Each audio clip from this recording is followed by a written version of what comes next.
So in the last class, I think we ended up with theophylline. I was asking you about NTI drugs. So did any one of you find out what is NTI drug other than just narrow therapeutic index? What does it mean to be narrow therapeutic index?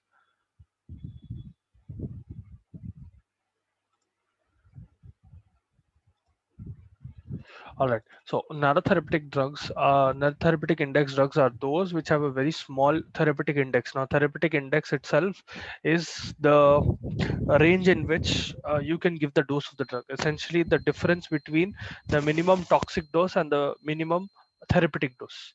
Okay. So there is a baseline wherein, let's suppose the therapeutic range of a drug is about 100 mg, wherein let us suppose 500 mg is the minimum therapeutic dose. Minimum therapeutic dose, okay, meaning minimum therapeutic concentration, whatever you call it. It means that if you give below 500 mg, it will be subtherapeutic. You will not see any significant effect of the drug. Okay, and minimum toxic dose or maximum therapeutic dose, max therapeutic dose or minimum toxic dose, whatever you call it, minimum toxic dose. This refers to the minimum dose that you can give, beyond which you'll start going into toxic territory. Okay, whenever you give a drug at a certain dosage, sometimes what will happen is it will start causing a lot of problems more than it can treat the symptoms or treat the disease altogether. That dose where it is causing more problems and where side effects are very profound, that is your toxic dose, right? So the range in between minimum toxic dose and minimum therapeutic dose, when it will be ineffective versus the maximum therapeutic effect that you get, that is therapeutic index. Narrow therapeutic index drug. So for example, here we took 100 mg was the therapeutic index, right? So let's suppose this is 600 mg in a single dose. Okay, meaning in a single dose you can give 500 mg, you can give 550 mg, you can give 570 mg also. The play area is still okay, not so bad, but you can still give it. Okay, 100 mg is the play area. You can increase the dose even further up to 100 more mg. For paracetamol, it is even bigger. Drugs like paracetamol, there are other drugs as well. Now, for narrow therapeutic index drugs like theophylline, their minimum therapeutic dose and their maximum therapeutic dose are not very far apart, meaning very small increments in their therapeutic dose can lead to toxic effects. Okay, that is a narrow therapeutic index drug. For example, let us suppose a drug has a therapeutic dose of 3 mg and a toxic dose of 5 mg. So this is a very very narrow therapeutic index. Okay, you cannot play around a lot. If you double the dose of the drug, let us suppose एक दिन में आप दो tablets दे दिए, that will go into toxic territory. You can't do that. The maximum you can do is 4 mg, not more than that. If you go into 5 mg territory, you are going into toxic territory. Again, it will create more problems than it will solve problems. So that is NTI drugs. Theophylline is an NTI drug. Anyway, so the next class that are used in asthma are anticholinergics, specifically ipratropium bromide. Now, why are we giving anticholinergics? Acetylcholine, whenever there is stimulus from acetylcholine or whenever there is stimulus for parasympathetic system on your bronchi, essentially whenever there is acetylcholine coming and it is stimulating the muscarinic receptors present in your lungs, specifically your bronchi, it will cause bronchoconstriction and it will cause mucus secretion. You want to do exactly opposite of that. Okay? If a patient has let's suppose asthma, you want to dilate their bronchi and you want to decrease their mucus secretion because they are not able to breathe, specifically because of those, right? They are not able to breathe because their bronchi are extremely constricted and there is excessive amount of mucus being produced, because of which they are not able to breathe freely. Cholinergics do that. Okay, cholinergic drugs or acetylcholine, wherever there's stimulus from acetylcholine, bronchoconstriction and mucus secretion happens. So if you give a drug like ipratropium bromide, it will act as an anticholinergic. It will essentially bind to muscarinic receptors, binds to M. I'm just writing M. Okay, it's muscarinic receptors, and it will compete with acetylcholine. Essentially, it will not let acetylcholine, uh, you know, bind to those muscarinic receptors, and it will not let acetylcholine perform its function. For example, we have atropine derivatives. Ipratropium is an atropine derivative. Atropine itself is a muscarinic blocker, or it is an anticholinergic, but it is very strong. It will cause a lot of side effects. That is why atropine itself is not preferred most of the times. You will give atropine derivatives, synthetic derivatives of atropine. You can give it as an inhalatory drug, ipratropium bromide. आप inhalation के through दे सकते, especially for chronic bronchitis. It is generally safe and well tolerated.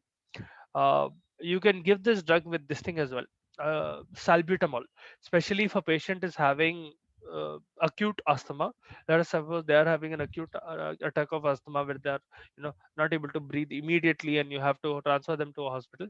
In that period of time, you can give ipratropium bromide along with salbutamol combination. You can give, it will work. Then coming to the next class, we have anti-inflammatory drugs.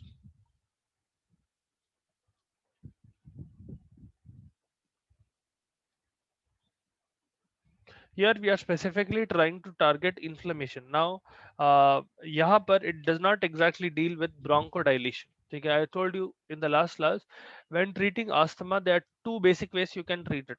One is you can dilate the bronchi so that more air can pass through, or two, you can break down the this thing, mucus, or you can stop inflammation essentially. ठीक है, आप ऐसे inflammation को रोक भी सकते हैं, कभी कभी आप म्यूकस को ब्रेक भी कर सकते हैं, but the problem with just breaking mucus is that you are not treating the cause, you are only treating the symptom. It will not exactly help as much. ठीक है, technically even causing bronchodilation is only treating the symptom, but it will help in short term. Just cutting down mucus will not help in asthma, because if inflammation keeps on going on, you need to target inflammation first before you are targeting mucus. Even if you break down mucus, let us suppose you are giving a mucolytic agent like bromohexine or something, acetylcysteine, it will only temporarily work, because currently jitna mucus hai, only that will be broken down. What about the other inflammatory cells that are coming into picture, and what about more mucus that is going to be produced? Invariably within a few minutes the patient will again be affected by that. So uh, anti-inflammatory drugs are preferred over, mucolytic drugs. Now, the first class of drugs that are given as anti-inflammatory will be glucocorticoids. Glucocorticoids में आता prednisone, prednisolone, prednisone, you have prednisolone. You can also give hydrocortisone. Now you'll find these drugs quite a lot in inflammatory conditions as well. So if a patient has allergy or things like that, उसमें भी ये use करते, because these drugs are essentially methasone. These drugs are essentially stopping inflammation, right? So any inflammatory condition should be able to treat it, should be able to be treated by these drugs, or at least managed by these drugs. Now what glucocorticoids do is they will enter inside your cell, whichever is undergoing the process of inflammation. Let us suppose these are the cells of your bronchi, the epithelial cells that are present in your bronchi. Um, Pseudostratified tubular epithelium, whatever epithelium is present there, which is contributing to inflammation. Now, we've already gone through the process of inflammation, so I'm not going to go into that again. Just try to remember what happens in asthma, how mast cells are being activated, and how they in turn will start causing, a lot of problems inside your alveoli and all of that. The same reaction here. What is happening is these glucocorticoids will enter inside the cell. Okay, so let us suppose this is the glucocorticoid. It enters inside the cell, and in the cell, generally at the level of your nucleus, you will have a few receptors. Now, receptors in general are proteins that are present not only on the surface of your cell, they are also present on the surface of your nucleus. Nuclear membrane पे भी present रहते. Sometimes you will find them inside, on the inner surface of the cell as well. You will have several places where receptors can project. There are special proteins which can be present anywhere, and whenever those proteins are triggered, they will give a certain reaction. Now, through drugs, you are trying to trigger that reaction. Sometimes you are trying to inhibit that reaction as well.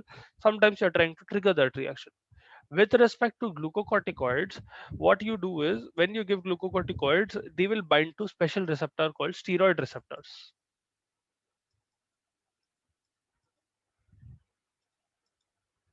Glucocorticoids are essentially steroids. Okay, uh, whenever you give glucocorticoids, they will go and bind to steroid receptors that are present in the cytosol of your cell, specifically in the bronchi and the lungs, and they will cause specific mRNA to be produced.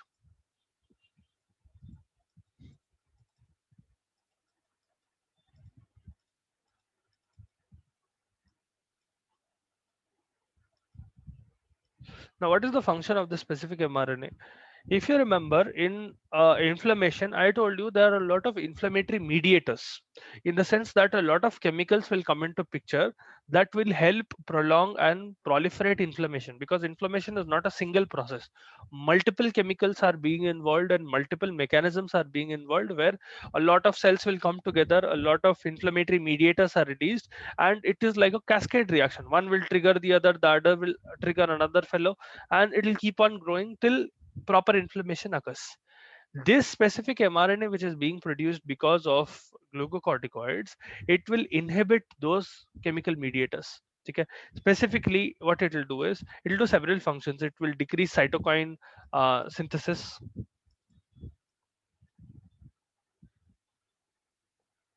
उसके अलावा it will decrease PG synthesis. Prostaglandin synthesis goes down. You will not have leukotriene and platelet activating factor goes down. They will not be synthesized. Interleukins will not be synthesized, specifically IL-3, decrease in IL-3. Okay. It will suppress mediator response, other mediator response as well. Suppress mediator response. Ultimately, what happens is, because of this, you are not letting inflammation proliferate. See, inflammation is a process where you are having one cell that is getting triggered. Okay, generally the cell that is being damaged, that fellow will start the trigger. It will release a few chemicals. For example, generally cells which are being directly damaged, they will start releasing interleukins. Interleukins will go and stimulate the nearby T cells. First of all, they will go and stimulate the blood vessels nearby. Blood vessels dilate. Okay, diabetes will occur. Cells from, oh dear, guys, I'm having a power cut. Shit.